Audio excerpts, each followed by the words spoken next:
segunda ponte sobre o Rio Branco. Edmilson de Souza, da Cooperativa de Transportes da região, explica. No caso, daqui para Manaus, você passava até de 3 semanas na época do inverno. E hoje você vai num dia. Tudo ficou mais perto, mais barato e mais fácil. A BR-174 vai ainda mais longe, na opinião do prefeito de Iracema, Joaquim Ruiz. Eu vi muitas vidas ir embora, porque não tinha como chegar em Boa Vista, o atendimento no hospital. Hoje, com o advento da BR, 1h20, correndo bem, tu está em Boa Vista, quantas vidas hoje já salvaram? Isso, para mim, foi o maior presente que a BR nos trouxe. Avança pro futuro, avança meu país, é tudo pro Brasil que a gente quer. Avança Brasil, Governo Federal. A voz do Brasil. Rádio Brás. Começou há pouco, no Rio de Janeiro, a Conferência contra o Racismo e a Intolerância. A repórter Evelyn Trindade está lá acompanhando. Evelyn. O embaixador Gilberto Saboia, secretário de Estado dos Direitos Humanos, acaba de abrir a Conferência Nacional contra o Racismo e Intolerância, que acontece na Universidade Estadual do Rio de Janeiro. Na ocasião, o embaixador falou da importância de se promover um debate nacional sobre a questão da diferença social que envolve as várias etnias e grupos sociais constituídos no Brasil. Saboia leu uma mensagem do presidente Fernando Henrique Cardoso falando dos esforços que o governo está fazendo para se alcançar a igualdade social. A conferência, que é uma preparação para o encontro internacional em setembro na África, prossegue até este domingo. Do Rio de Janeiro, Evelyn Trindade. Ouça agora a previsão do tempo para amanhã em todo o país. No sul, geadas pela manhã em Santa Catarina, muitas nuvens e chuvas isoladas no Rio Grande do Sul. No Paraná, tempo nublado. A temperatura mínima para o sul do país é de 2 graus e a máxima chega a 26 graus. O sol aparece em quase toda a região sudeste. No litoral do Rio de Janeiro e São Paulo, o céu fica nublado pela manhã. Mínima de 1, máxima de 32 graus. No centro-oeste, sol com poucas nuvens em toda a região. As temperaturas variando entre 12 e 35 graus. Na região norte, chuvas ocasionais em quase todos os estados. Somente no Tocantins haverá poucas nuvens. Temperatura mínima de 16 e a máxima de 35 graus. E no Nordeste, sol nublado com chuvas no Maranhão, Piauí, Ceará, Pernambuco e Bahia. Nas outras áreas, tempo parcialmente nublado. Mínima 13 e máxima 36 graus. As informações são do Centro de Previsão do Tempo e Estudos Climáticos do INPE. Agora em Brasília são 7h25. Esta primeira parte da Voz do Brasil foi produzida pela Rádio Brás. Uma boa noite, um ótimo fim de semana a todos. É isso aí, um bom fim de semana para você, uma boa noite. Não esqueça, às 7, segunda-feira, estaremos de volta. Até lá.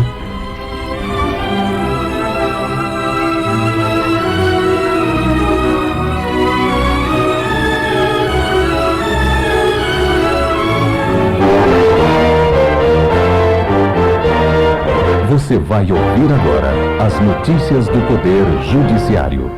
O governador do estado de São Paulo, Geraldo Alckmin, ajuizou no Supremo Tribunal Federal uma reclamação contra o Tribunal Regional do Trabalho em Campinas.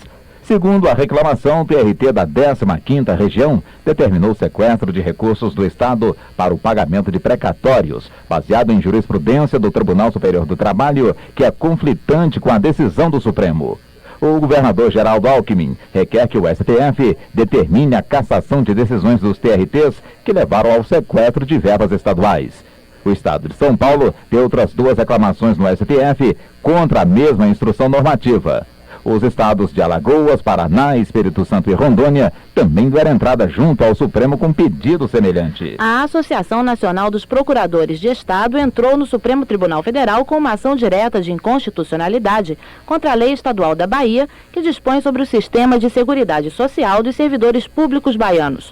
A associação pede ao STF que suspenda a lei para impedir que o Estado promova descontos previdenciários sobre a aposentadoria dos servidores públicos da Bahia. Neste domingo, o STF estará aberto ao público que quiser conhecer o acervo cultural do tribunal. A iniciativa faz parte do projeto Supremo Tribunal Federal Portas Abertas. O projeto volta a funcionar depois da restauração do acervo com a exibição de todo o patrimônio cultural do STF, guardado desde o período imperial até os dias atuais. A mostra do acervo do STF faz parte do projeto Turismo Cívico-Cultural do Governo do Distrito Federal, que abrange a Câmara dos Deputados, o Senado Federal e os Palácios da Justiça e do Itamaraty. A visitação no STF poderá ser feita aos sábados, domingos e feriados, das 10 da manhã às 4 da tarde. E a Defensoria Pública da União, instalada no STJ, contará nos próximos dias com um site dentro da página do Tribunal na internet, para dar agilidade à comunicação entre a instituição e o público em geral. Depois de disponibilizar uma sala para o funcionamento da Defensoria, destinada ao atendimento da população mais necessitada, em breve será selecionado um grupo de estagiários para auxiliar nos trabalhos. O Superior Tribunal de Justiça negou o pedido de habeas corpus para o trancamento de ação penal contra os empresários Cláudio Schneider Chiroski e João Manuel Bernardes de Oliveira, acusados de crime contra o sistema financeiro nacional em operações de câmbio para exportação de sapatos. A ação penal em tramitação na Vara Federal Criminal de Novo Hamburgo, no Rio Grande do Sul, terá prosseguimento com a decisão da 5ª turma do STJ. De acordo com denúncia do Ministério Público Federal, as exportações feitas por 2 empresas do grupo Cibisa no período de maio de 88 a outubro de 90 totalizaram 11 milhões e 200 mil dólares e as divisas de tais exportações, segundo o Ministério Público, teriam sido direcionadas para o Panamá, um paraíso fiscal. Por decisão da 5ª turma do Tribunal Regional Federal, sediado no Rio de Janeiro, está valendo a eleição do atual presidente da Confederação Brasileira de Basquetebol. A Justiça de Primeiro Grau havia anulado a nota oficial da CBB, que convocou a Assembleia Geral Extraordinária para antecipar, em um ano, a eleição dos seus dirigentes, durante a qual foi reeleito Gerazime Nicolas Bozix. A ação foi proposta pelo ex-presidente da Confederação, Renato Brito Cunha, que exerceu o cargo até maio de 97, e argumentou que o prazo para o registro das candidaturas tinha vencido. Para a relatora do processo, desembargadora Vera Lúcia Lima, a eleição dos dirigentes não desrespeitou a lei, de forma que justificasse a concessão da liminar, já que decorreu mais de um mês entre o término do prazo para o registro das candidaturas e a data da eleição. O Corregedor-Geral da Justiça do Trabalho, ministro Vantuil Abdala, determinou hoje ao TRT do Rio Grande do Sul que adote as providências cabíveis para que o mandado de segurança ajuizado pelo jogador Ronaldinho Gaúcho tramite em caráter urgentíssimo. O jogador acionou a justiça contra o Grêmio Porto-Alegrense para ter respeitado seu direito constitucional ao trabalho e ao livre exercício da profissão para poder mudar de clube. No mesmo despacho, o ministro Vantuil Abdala negou por enquanto o pedido feito por Ronaldinho Gaúcho para suspender a decisão favorável ao Grêmio que determina o pagamento de indenização no valor do passe caso o jogador vá para outro clube. O Corregedor-Geral da Justiça do Trabalho assinala que, caso o julgamento não seja feito em caráter de urgência, a decisão de hoje poderá ser revista. A Justiça de Goiás está funcionando em sistema de plantão. 37 juízes de direito e substitutos permanecerão trabalhando durante as férias coletivas dos magistrados. Para facilitar a atuação dos juízes e, consequentemente, dar agilidade à prestação jurisdicional durante o recesso forense de julho, as comarcas foram agrupadas em 23 regiões no estado de Goiás. Os assuntos que foram destaque nesta edição. O governo paulista recorre ao Supremo contra sequestro de contas para pagar precatórios. STJ mantém processo contra empresários acusados por evasão de divisas. TST quer pressa na decisão sobre briga jurídica entre Grêmio e Ronaldinho Gaúcho. Boa noite. Notícias do Poder Judiciário.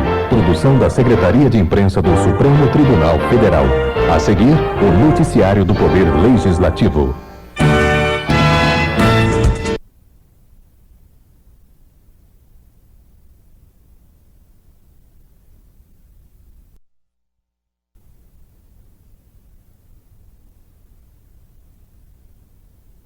No alvo errado e joga sobre nós a culpa que é dele. Simão acredita que PMDB terá candidato próprio à presidência da República. O senador Pedro Simão disse que a permanência do PMDB no governo depende mais do presidente Fernando Henrique Cardoso do que do próprio partido. Hoje, em visita à hidrelétrica Luiz Eduardo Magalhães, em Lajeado, no Tocantins, o presidente da República afirmou que os PMDBistas que estão descontentes com o governo devem pegar o rumo da roça. A reportagem de Maurício Desante. O senador Pedro Simão acredita que a maioria do partido deve apoiar a candidatura própria à presidência e não vê possibilidade de manter aliança com o PSDB e o PFL. De acordo com o senador, nenhum desses partidos tem nomes que poderiam contar com o apoio do PMDB. Não há possibilidade. Nós não temos ninguém no MDB que consiga ter apoio no PFL ou no PSDB. E o PSDB não tem ninguém. Pode ter que consiga apoio no PFL. Mas no PMDB não que tenha essa coisa de pessoais, mas que o MDB deseja ter candidato próprio. Sobre a permanência do PMDB na base de sustentação do governo até o final do mandato do presidente Fernando Henrique, Pedro Simão acha que a decisão depende mais do presidente do que do partido. Segundo ele, Fernando Henrique não pode interferir em assuntos internos do PMDB. E se achar que o lançamento de candidatura própria é traição ao governo, aí o partido será obrigado a abandonar a base aliada. Então, se o senhor Fernando Henrique liberasse e passasse a ser um estadista, cuidar do país, cuidar dessas dificuldades, o apagão, os problemas tantos que ele tem pela frente, e deixasse a campanha se desenvolver ao natural, aí nós podemos ir até não sei que ponto. Agora, se ele impor a exigência de que, tendo candidato é contra ele, nós teremos que sair imediatamente do governo. O senador Jefferson Pérez, presidente da Comissão de Relações Exteriores do Senado, disse que, ao criticar o Brasil, a Argentina está atirando no alvo errado. Jefferson Pérez sugeriu moderação no trato com a Argentina, menores expectativas em relação ao Mercosul e mais liberdade aos países membros para impor tarifas aos países de fora do bloco. Repórter Nara Ferreira. O Brasil rompeu negociações bilaterais com a Argentina envolvendo o regime automotivo e a revisão da tarifa externa comum, a TEC. A decisão será mantida até que o governo argentino volte atrás na resolução que barateou as compras de bens de capital, informática e telecomunicações, além de insumos para gás e petróleo de países de fora do Mercosul. Além de tirar do Brasil a condição de parceiro especial, o atual homem forte argentino, o ministro da Economia, Domingo Cavallo, voltou a atacar duramente o Brasil. Ele comparou o Brasil a um elefante que se move sem saber para onde ir. O Itamaraty pediu explicações a Buenos Aires e disse que poderá adotar medidas drásticas se a resolução não for cancelada. Para o senador Jefferson Pérez, a atual crise do Mercosul é resultado direto dos problemas enfrentados pela Argentina. O ministro Cavallo atira no alvo errado e joga sobre nós a culpa que é dele, Domingo Cavallo, não pelo que ele fez agora. Pelo que ele fez no início da década ao engessar o câmbio na Argentina. Com a paridade, um peso, um dólar, a Argentina, aí está a raiz da crise argentina de hoje, né? Foi esse engessamento cambial. De forma que nós temos que repelir a acusação do ministro Cavallo, até porque ela não é verdadeira, né? Mas em segundo lugar, não há dúvida que o Mercosul vive uma crise, né, que é decorrente da crise argentina. Jefferson Pérez diz que é preciso moderação e faz uma sugestão que considera mais realista para a preservação do Mercosul. Creio que melhor seria recuar um pouco para manter efetivamente uma zona de livre comércio com reduções tarifárias no comércio entre os países membros e desistir, por enquanto, da tarifa externa comum. Em instantes, a Agripina elogia governo por devolver aos exportadores dinheiro do PIS e do COFINS. Você pode sintonizar a rádio e a TV Senado ao vivo, também na internet. Anote o endereço www.senado.gov.br. Rádio e TV Senado na internet www.senado.gov.br. O senador José Agripina elogiou a intenção do governo de devolver aos exportadores brasileiros o dinheiro que eles recolhem para o PIS, Plano de Integração Social, e para a COFINS, Contribuição para Financiamento da Seguridade Social. PIS, COFINS, impostos que são prevalentes uns sobre os outros, os impostos chamados de cascata, que são os que mais prejudicam o processo de exportação. É muito importante e é uma reivindicação de muito tempo que em boa hora o governo está atendendo.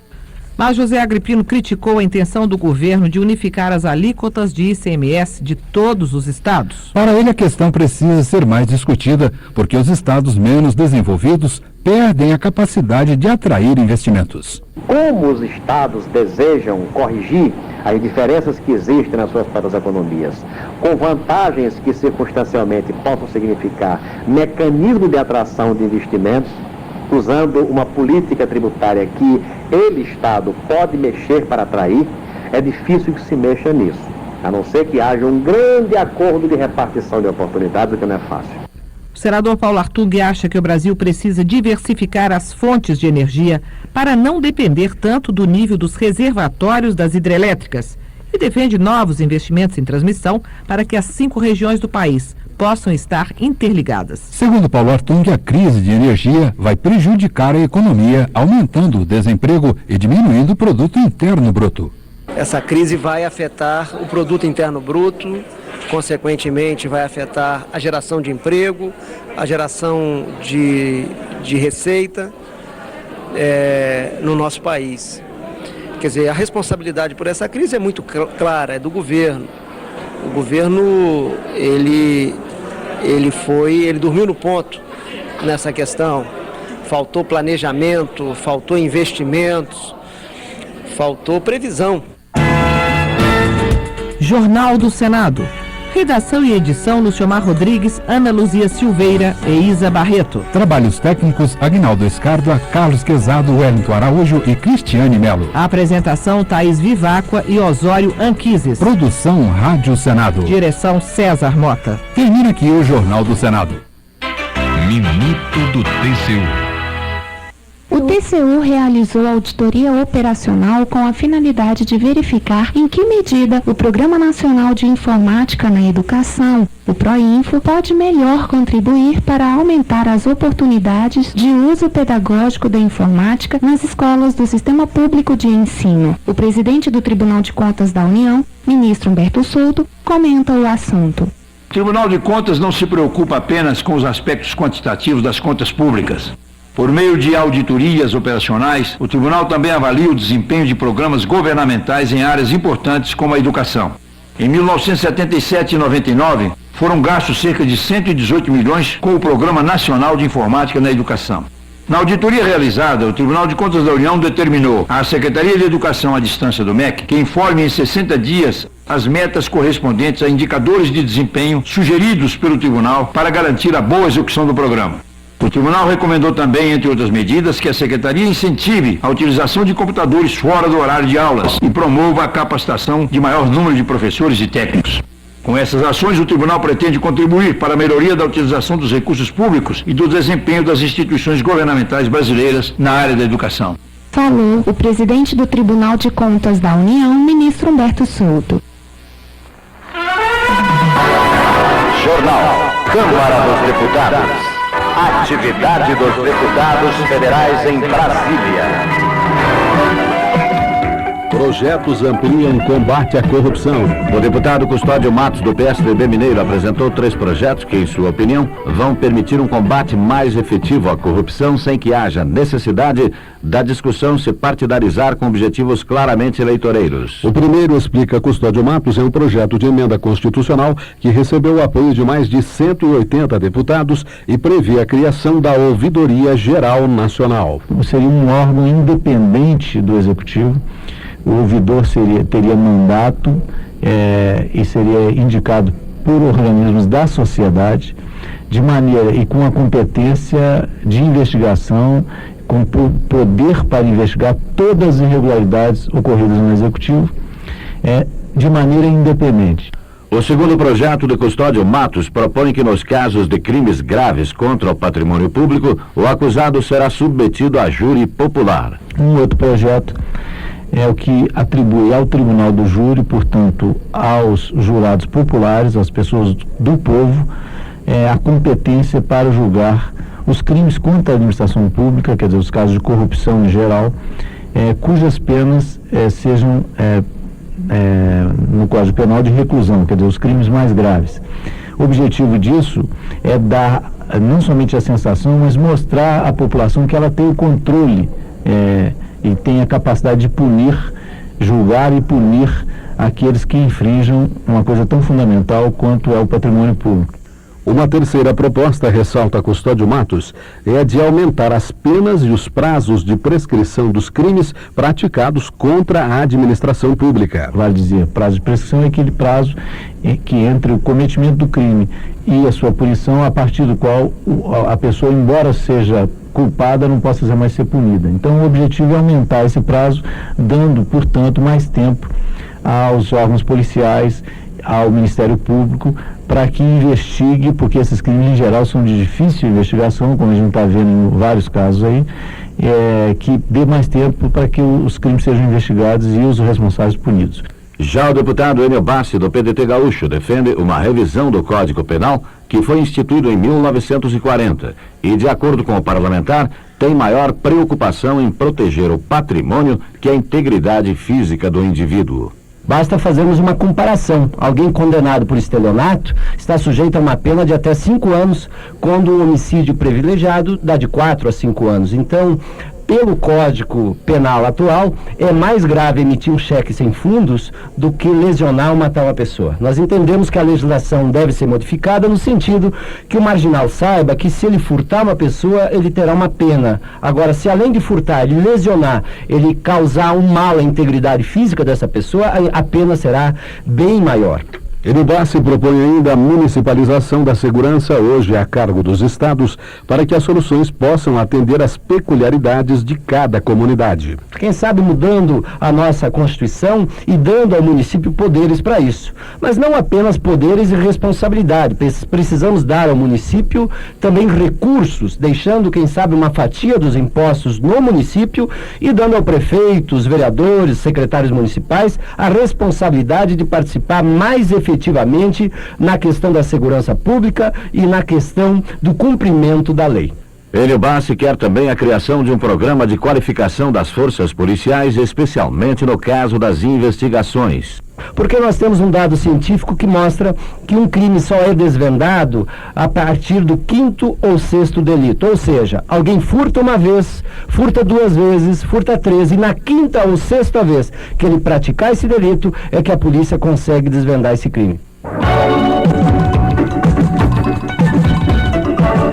Proposta refinancia débitos dos agricultores. Augusto Nardes, do PPB do Rio Grande do Sul, é o autor do projeto que estabelece o Refin, Programa de Refinanciamento das Dívidas dos Agricultores. A proposta, de acordo com Augusto Nardes, estabelece que o produtor rural vai honrar os seus compromissos com os bancos, tomando como base um percentual da sua produção. A medida, informa Nardes, vale também para os agricultores que já securitizaram seus débitos. Este projeto visa incluir todos os agricultores que têm securitização, que foi um seguro feito das dívidas passadas dos produtores rurais, em que nós somos autor da proposta que liberou uma negociação que conseguimos aprovar depois uma redução de 30% nas negociações para os produtores. Num primeiro momento foi pago 10% em 99%, em 2015, 15%, somente que este ano vence integralmente em outubro a prestação do agricultor.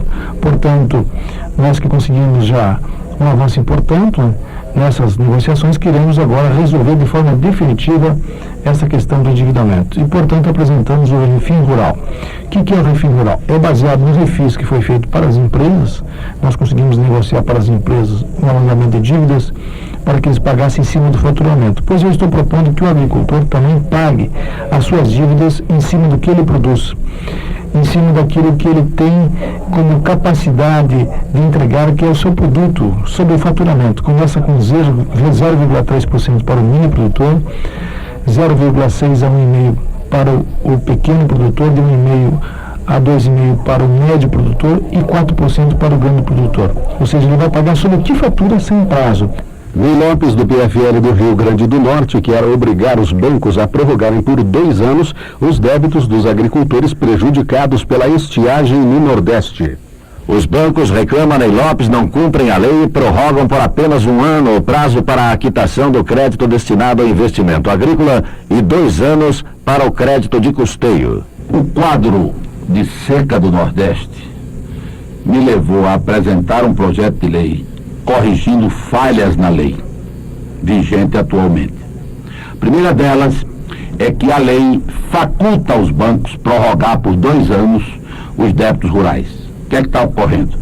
Os bancos não estão prorrogando. É preciso tornar obrigatória esta prorrogação, pois a fome, a dor e a aflição atinge o Nordeste e principalmente os produtores rurais. Desta maneira, a minha proposta, já estudada pelo ministro Raul Jungmann, que vem fazendo um grande trabalho na coordenação das providências do governo federal, é para tornar clara a redação da lei já vigente, no sentido de que a prorrogação seja feita não de um ano para créditos de investimento e 2 de custeio, mas 2 anos no seu todo, como já prevê a lei, mas facultando para os bancos. E eles não estão cumprindo esta determinação legal.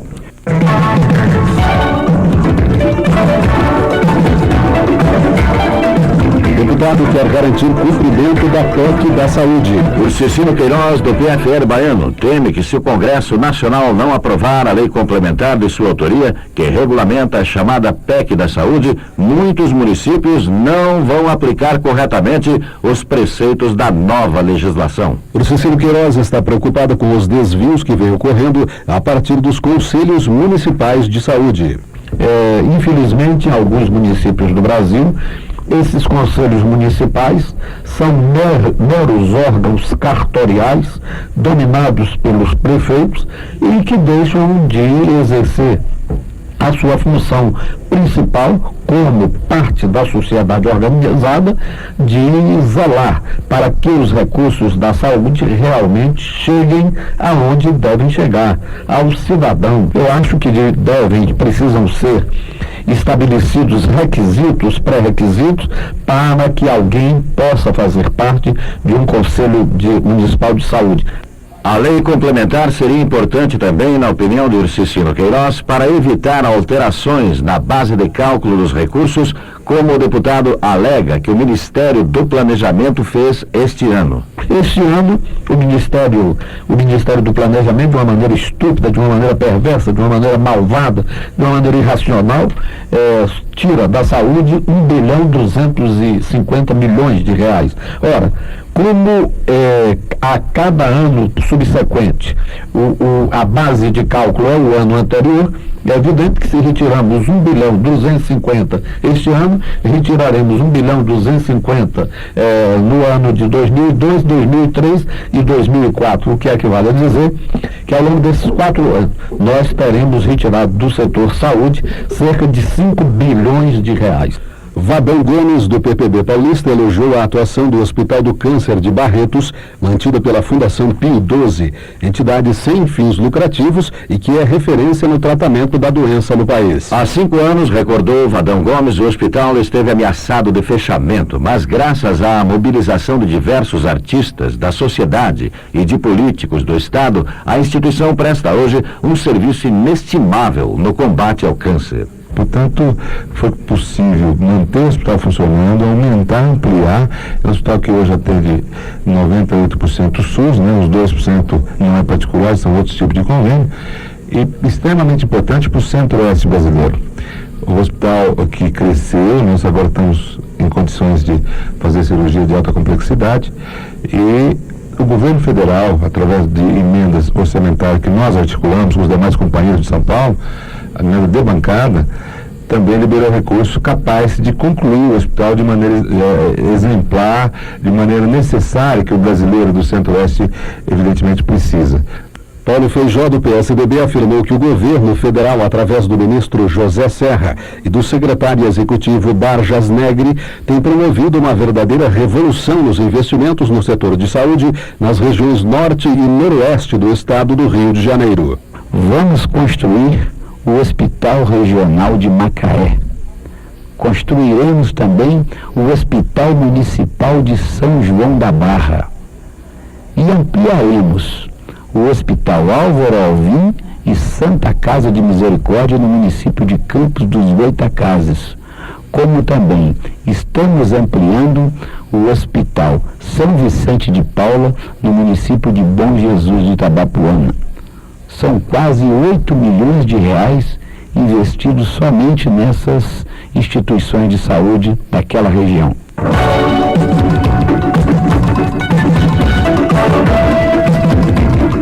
Estado cobra aplicação de verbas no combate à seca. Haroldo Lima, do PCdoB baiano, afirmou que o Nordeste convive hoje com uma das suas secas mais graves nos últimos anos, mas lamentou que o governo federal tenha investido tão pouco em políticas de apoio aos moradores da região. Haroldo Lima denuncia que os recursos orçamentários previstos para o ano passado, que seriam usados no combate aos efeitos da seca, não foram liberados e as verbas deste ano também enfrentam o contingenciamento oficial.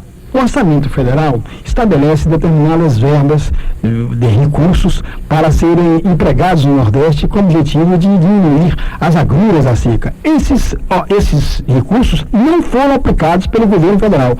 O que é espantoso é que no ano 2000, por exemplo, do orçamento da República, da parte prevista no orçamento da República para ser aplicada em combate à seca,